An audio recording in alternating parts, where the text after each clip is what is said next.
Qeyd elədiyiniz o dövrü çətinliklər ki var, dövrü çətinliklər bitəndən sonra yaranan mən kiməm? Bu insan həyatının ən önəmli bir mövzusudur ki, çətinlik, çırpınıram və bitdi. Düzdür, o demək deyil ki, növbəti çətinlik yoxdur. Ən azı periodik dövrü olan bu çətinlik bitdi. Orada bir hal baş verir. Mən oradan kim olaraq çıxdım? Mən nə götürdüm və kiməm?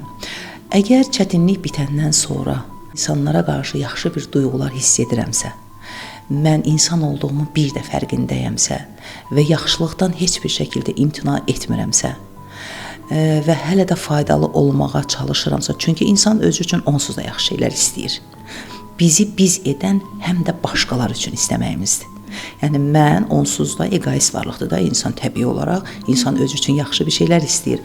Amma çətinlik bitəndən sonra qəddarlıq, aqressiya və yaxud da soyuma, bu kimi faktorlar varsa sınaq hələ bitməyib.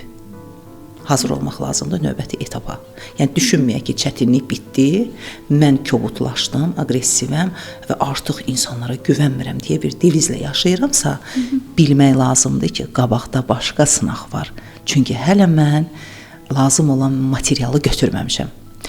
Amma mən çətinlik bitəndən sonra qəlbim huzurlu, daha çox sevirəm, daha çox faydalı olmağa qərarlıyam, gülüşüm daha da artıb. Bu o deməkdir ki, o çətinlik həqiqətən bitdi.